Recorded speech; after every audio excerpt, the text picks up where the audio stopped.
Well, welcome to the Infrastructure Podcast. My name is Anthony Oliver, and today we're going to talk about the need to modernise UK construction.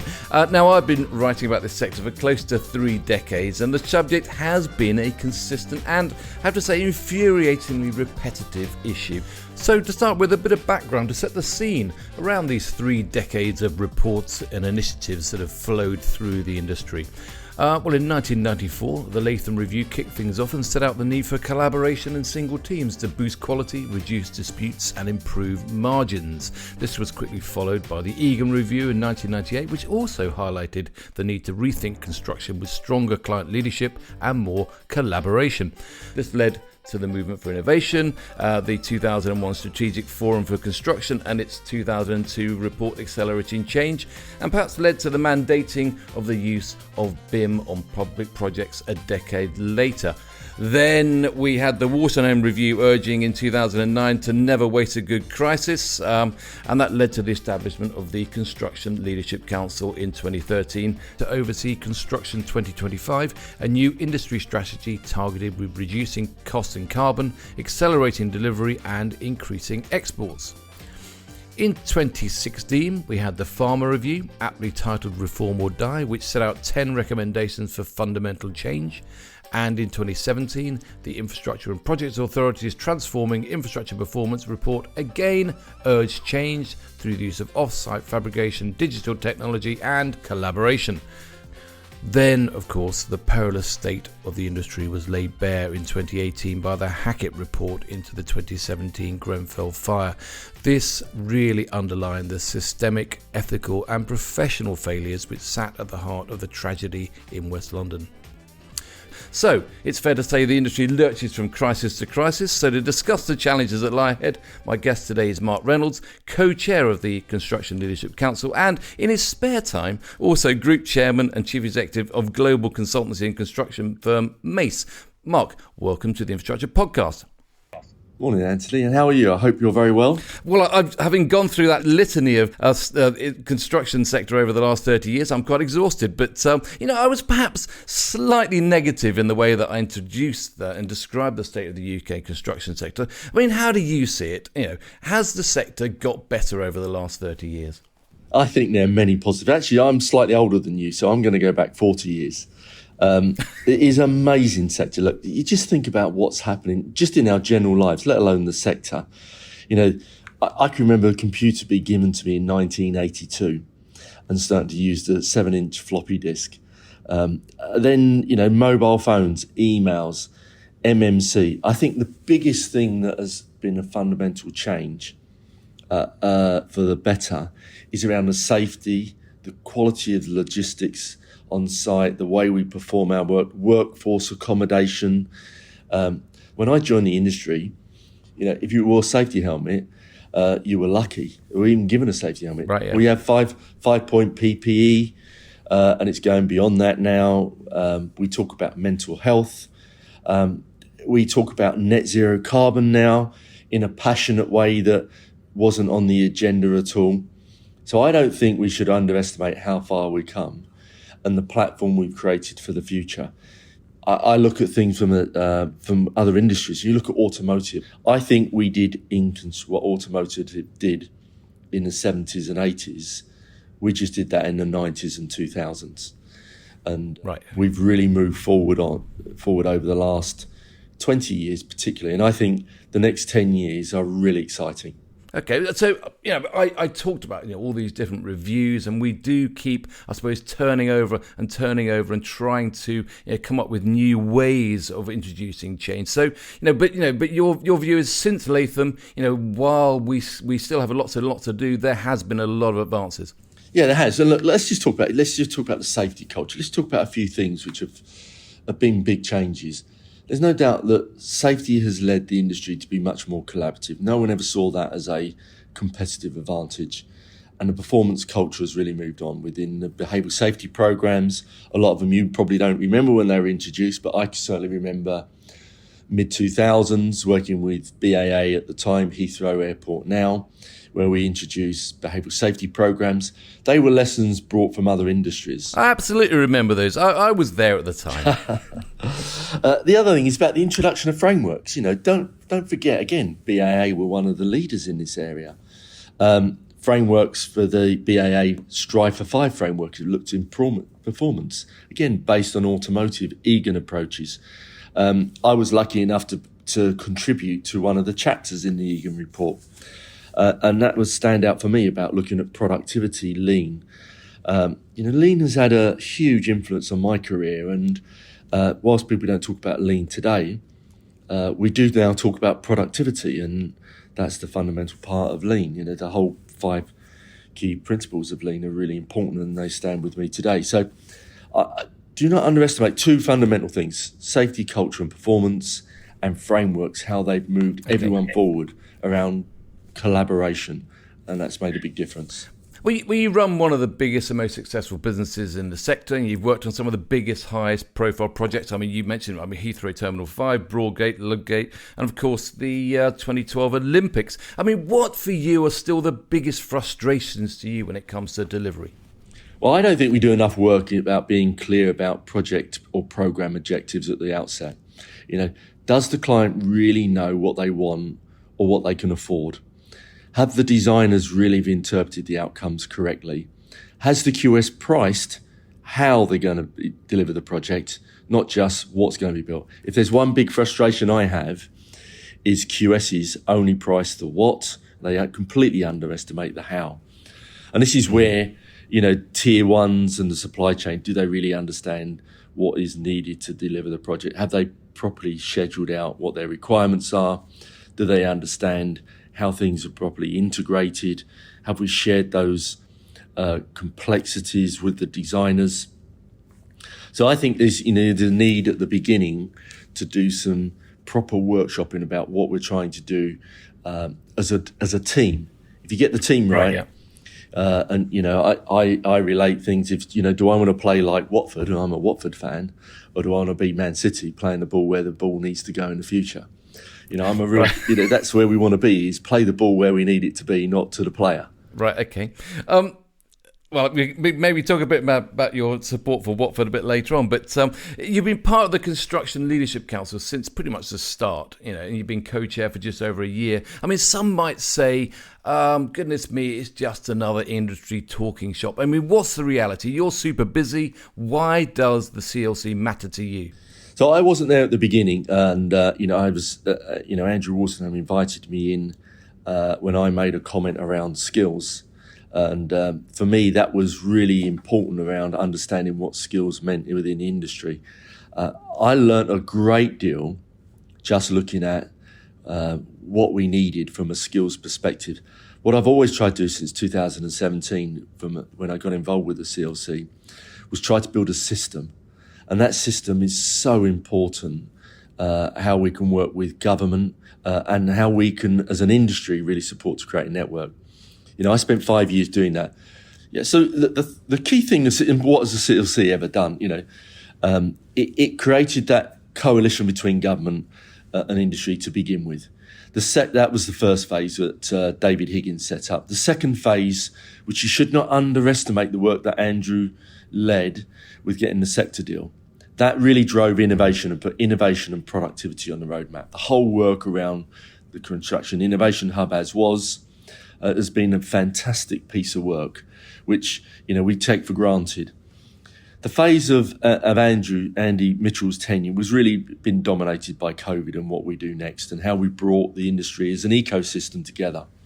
The whole thing where I'm taking it forward is about what can we do as a group and a larger network now, because it's a much broader network, to focus on building safety, skills, net zero carbon, and a new era for delivery. Because this is where we can really help the industry by, building safety is a hygiene issue today. We will solve building safety challenges over the next 2 to 3 years. We will put in place everything to do that needs to be done. Under skills, it's about creating a system and working with government. And I'm sure, no doubt, we'll touch on that later. Yeah. Well, let's get into those, Mark. You've mentioned those four areas: building safety, net zero and biodiversity, people and skills, next generation delivery. Let's unpack those. Start with building safety. Dame Judith Hackett certainly pulled no punches when describing a largely dysfunctional sector which sat at the heart of the Grenfell fire. I mean, was she fair in her assessment? I think she was. I fully support what she says. There's no doubt about it.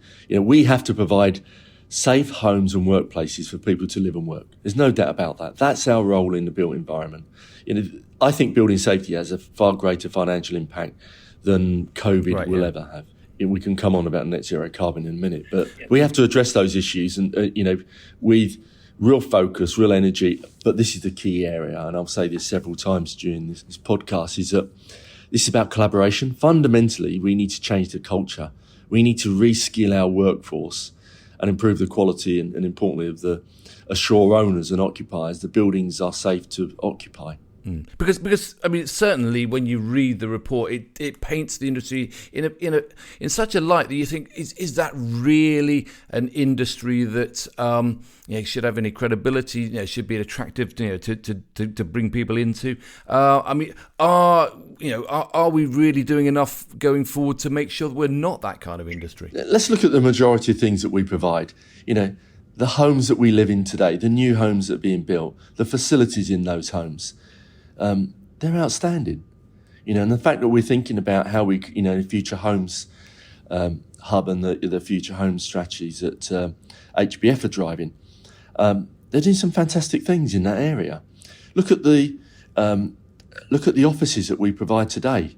The work environments are just outstanding, and then just look at the public spaces, the museums, the hospitals. These are high-tech facilities that are world leading. So we should be very proud of what we're doing.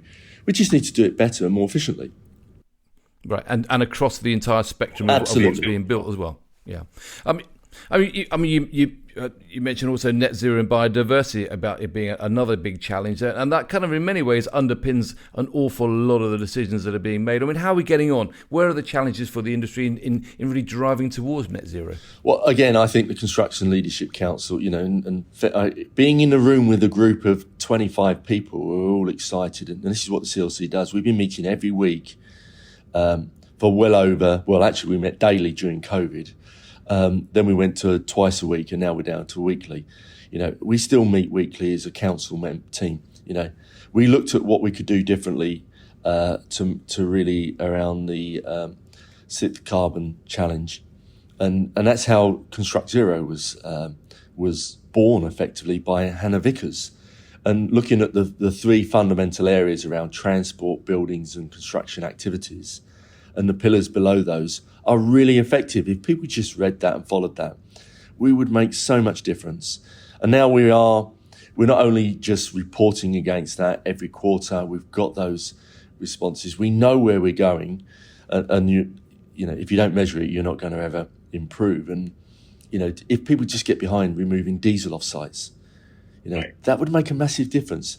If we looked at how we actually looked at the productivity gap, what impact that would have. If we looked at our buildings, and I used to do this 2 years ago and ask my clients, so can you please tell me what's your carbon kg per metre squared in your embodied carbon? Right. Many of our top clients couldn't answer that question. Now it's embedded in their contracts, and now we're targeting buildings below 500 kg per metre squared. Impressive. Yeah. Well, of course, being really focused on the environmental challenge, the net zero challenge, is key to attracting the right, diverse bunch of talented young people. Are we getting there on that? Are the right people coming in? I'm afraid to say yes and no. So are we improving?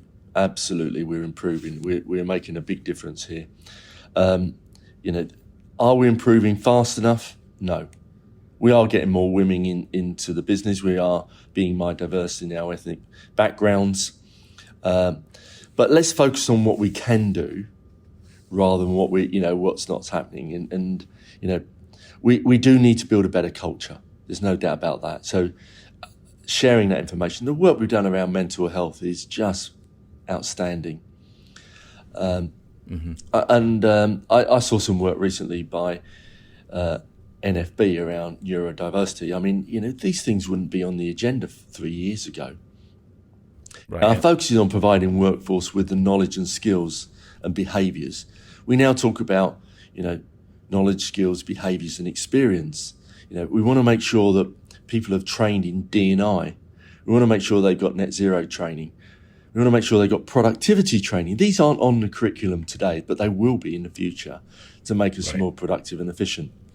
So I think, and this is some fantastic work I'm doing with government through DfE, IFA, through a committee set up through the Construction Skills Delivery Group, where we're setting the framework and the policies for the future and making sure we're looking across other industries. Which, of course, leads on to the final piece in the puzzle, which is next generation delivery. I mean, what's that all about, and what still needs to change? Well, it's about how we drive productivity and use digital platforms and different business models. So, great work around, again, it came out of COVID. Cabinet Office came to Andy Mitchell and I on a Friday afternoon and said, we've got this idea of establishing a construction sector playbook. Mm-hmm. And that's how it came. It was literally a phone call between Claire Gibbs and Andy and I and Stephen Dance. What do you think about this idea? And we suggested how it should be brought together. We worked up with a few concepts and we cracked on with, many people from the industry working up the playbook. Is it as successful we'd like? No. Do we want to keep driving it? Of course we will. There's so many programs where if you look at those programs, they're adopting the principles. Right. And the more those principles we can get adopted and embedded, the better we'll be, and we'll drive that forward. There's huge lessons from the sector deal around platforms, construction platforms, and the use of MMC. I have a different view how some people do it. We don't all have the same view. We don't all agree, but that's the beauty of having a diverse industry. Right. I mean, I mentioned the plethora of reports. You talked about culture. They all, and everything you talked about, really, it all comes down to common sense solutions. I mean, why is it so hard for this industry to drive change and stick to, common sense solutions? Well, I think again we're doing ourselves a disservice. I think we are driving change.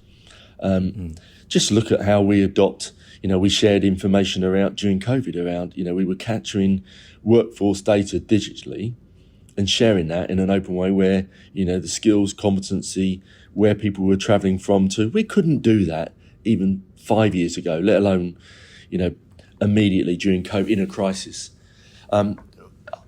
Don't estimate the challenge, that people face in terms of the commercial reality. Right. It is a challenging industry, and I do think, the commercial aspects need to be reviewed. This is why we think business models is important. But we can help ourselves if we want to help ourselves. Let me give you an example. This is a hobby horse of mine at the moment. Go on, then. And I was asked to solve this challenge by Lee Rowley 12 months ago, and I still haven't done it, is, Mark, I would like you to remove retentions from the supply chain. Really simple question and ask. Around about 5 billion is locked into the supply chain around retentions. The industry, if it really wanted to do it, could solve this problem tomorrow. But is it? The leaders of the industry need to get behind this and say, the people being affected are the people at the bottom of the supply chain, not the people at the top. We need to help those people. £5 billion is being withheld from SMEs. It needs to stop. And again, another common sense solution, which is so hard for the industry to do because it's locked into this is the way that we've always done. Yeah, but if you explain, if we work through solutions, how we can overcome those challenges, we can do that. At the end of the day, and I've had a conversation with one of my clients to say, do you think it's fair to hold up £200,000 on a bit of tiling? No. Well, why hold the money? Oh, yeah, it's not fair, is it? But that's what the contract says. I don't care what the contract says. Change the contract. Right. You are wonderfully glass half full, Mark, which is great. Let's talk a bit about you. I mean, you joined Mate in 1996 and you've been Group Chief Executive since 2013, Group Chairman since 2022, a member of the Executive Board since 2001. I mean, how has the business changed in terms of its approach to delivering projects? I mean, you mentioned, these very common sense things. Are you seeing those changes really coming across your desk and through your projects? Yes. I mean, legislation has driven some of it, the desire to grow as a business. When I joined Mace, we employed 250 people. Our revenue was £30 million. We were a pure consultancy business, predominantly in the UK, and just had an ambition to start working with British Airways, as it was, to deliver their rollout lounges across the world. And terraces, they were called then. Right. And, our business changed. Today we're employing just under 8,000 people. We are a large corporate. Our revenue's in excess of 2.3 billion. And you've got to have systems to do that. We need global systems. When I signed off, our board signed off investing best part of 40 million in a ERP system. That's a big decision for us. And it was a long-term commitment. That is paying dividends for us as a business today, and will do in the future, because we look at our business now as an enterprise. We look at a global enterprise level where we have the size, scale and resources and the financial resilience to actually undertake large global programs around the world. And look, the reality is Mace is probably too small today than it needs to be for the future. And that's my ambition is to make Mace a larger organisation, a more resilient organisation, and be one of the leading global program managers in the world. But we have a fantastic construction expertise, which actually gives us the ability to share knowledge across our business, real hard knowledge, what not many consultants have. Consultants don't have that hands-on experience that we do. And the knowledge of the supply chain down to the hand, where does the handle really come from on a door? Right, yeah. We know that. But yeah, because you're not just a consultant, you're very, very much involved in the actual delivery side of it. So you suppose you know. I mean, you worked on, as I said before, some amazing projects. I mean, what would you say have been your career highlights? I mean, I mentioned Olympics, I mentioned Broadgate, Ludgate, Terminal 5. Where, how do you see your career highlights? I've been fortunate. I've always worked on major projects, generally major projects. Whether it's a 30 million headquarters building in 1980, early 80s. Working on Broadgate was a game changer for me. There's no doubt about it. The introduction of construction management, working with Stanhope at the time, was groundbreaking. It was the birth of Mace. Ludgate was an experience for me because I was involved with both a civil project and a development project, bringing that together, and right at the beginnings of looking at the financial viability, working closely with the developer. When I joined Mace, I said to Ian Wiley, who no longer with us, who was one of my mentors, and said, "Ian, I'll do anything for you, but please don't send me to Heathrow." Within 3 months, I was back at Heathrow, and I was there for 10 years. What BAA did at the time and Heathrow did was outstanding. I learned so much. The control tower at Heathrow, was built on one side of the airport, skated across overnight 1.4 kilometres and lifted in the air. It's just amazing, the MMC that we did. I always remember talking to John Holland Kay, and he said, "What do you think we should do differently?" I said, "Look out the window and see what you've achieved. And then just do it more efficiently." Honestly, It's some amazing things. But I would say probably my worst job I've ever had is also my best job as a project, which was London 2012. Bringing the team together, a joint venture together. We'd never worked together as a joint venture. We had different cultures. Working in a new organisation that hadn't bonded together with different objectives was really challenging. I mean, the first year, and I did say to David Goldstone at the time when we were doing the budget, pulling the budget together, which was an amazing piece of work. It was like slamming my head in the door every day for 6 months. It was painful. But we got through it, and there's nothing better than when you deliver what you set out to achieve. The relationships we built through that program was just unbelievable. Both from government level, what we did as we made the country proud. Okay, you mentioned Watford Football Club. I mean, what else do you do when clearly you spend quite a lot of time studying what they're up to? But is that what you do when you're not running Mace? I mean, how do you switch off? No. So my passion, as a kid, I swam as a competitive swimmer. I was an international swimmer for 7 years. When I stopped swimming, I went to work for 15 years and literally work was everything. And it was my kids who got me back into swimming when I was about 40. I swim 5-6 times a week, 20 to 25,000 metres. Wow. I recently competed in the World Masters Swimming Championships in Japan. And, it allows me to switch off.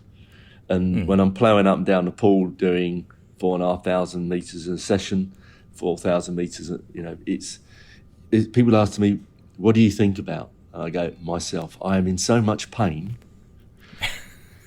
going up and down that pool, trying to compete, but it takes, I enjoy it. So I try and balance my family life, my swimming, and my professional life, and sometimes I get them in the wrong proportion.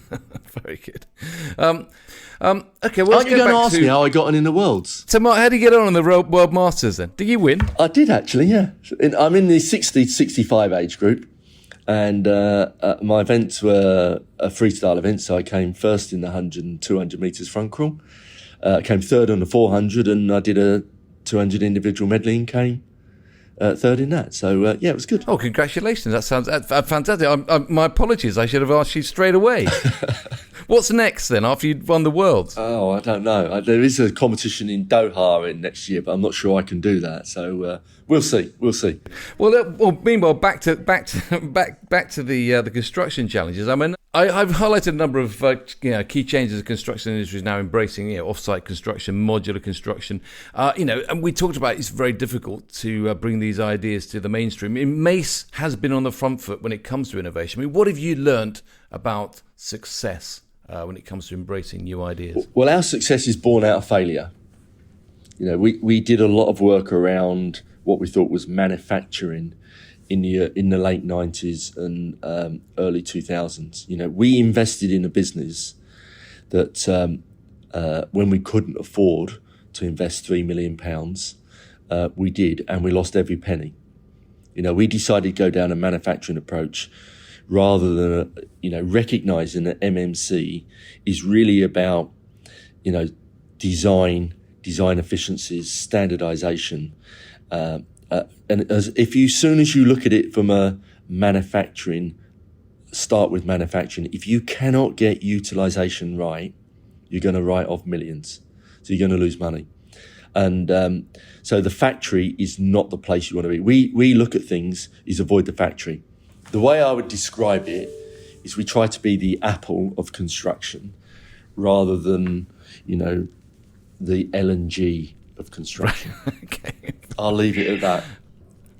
I mean, we hear a lot about the need for clients and asset owners to drive change. I mean, you mentioned it earlier about the actually getting clients to understand a lot more about what they're trying to achieve.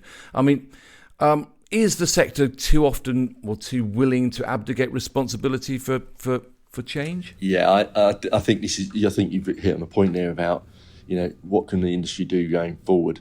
I think it's about risk, and unfortunately, all too often, it's about how the contract's structured and passing down the risk through the supply chain. Mm-hmm. Financiers do not want to take any construction risk.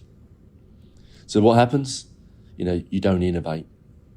You don't innovate because it's not been done before. You would not believe the struggles and pain we had around the rising factory and our Mace Tech solution, right. Building tall buildings super fast. If I came to you and said, I can build a building at 1 floor a week, a residential tower at 1 floor a week, and this is how we're going to do it using existing technology. And then people say, no, you can't do it that way. But we've built all these. Oh, no, but it's still not traditional.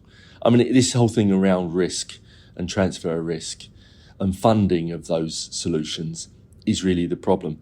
And this is where I do think the industry's got to get that, learn those lessons of innovation and how design methodology come together. But, this is about adopting a technology readiness model.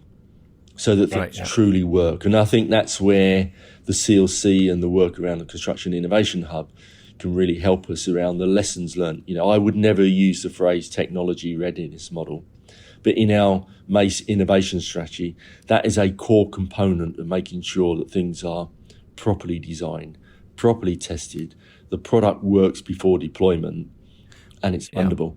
And I think all too often, people just go and find a factory and start making stuff and not think about that. Yeah, and that's all about, I suppose, managing the risk of what you're doing, understanding what it is and why you're doing it, which I suppose leads to the final thing I wanted to talk to you about is the power of data and digital technology. You mentioned it at the top to a certain extent, but, we hear a lot about the industry needing to change to embrace data and digital systems. How important do you see them as, driving this efficient, low-carbon sector? I think this is both exciting and we need to be very cautious. I've seen, recently we have a very clear strategy around how we want to create data. In our business, we have an enormous amount of data and information, but we're not able to harness and harvest that. However, what we have done, and this is not rocket science, we have looked at everything at an enterprise level. We have created data hubs and knowledge hubs so we can pull that information. I think the really exciting part, and also the risk is how you can use generative AI to combine all of our information and harness that. I see that being a game changer for us in terms of investment. We need to go slowly at the moment, how we use generative AI, before we go quickly, because some will be open knowledge and some will be closed knowledge. Closed knowledge will be our unique property requirements and information, our capabilities. But actually, if we start just using ad hoc data that's not been properly ratified, tested, we could find all sorts of problems in the industry going forward. And we could find ourselves with another Grenfell in our hands. Well, I suppose, the BIM mandate in 2016, certainly it drove change, but some would argue that it possibly also spawned a rake of new problems simply because people went into it with the wrong motivations or the wrong ambitions. Well, finally then, Mark, sum it up for me. We've been urging industry reform for 3 decades or more. Can we succeed? Yeah, and look, no one company can do it by themselves. We need to work together as an ecosystem and make sure that we choose those areas that we can make a difference. So choosing the areas like building safety is absolutely right. Making sure that we can harness all of the knowledge from net zero carbon, which is being done in all different places, whether it's low carbon concrete, just one organisation, someone takes the responsibility to produce that, and we can all benefit from it in the future. I think there's lots of exciting things that we can do. And for me, it's about building on the successes and learning from the areas where it's not been so great. But ultimately, we do need to push ourselves harder and faster.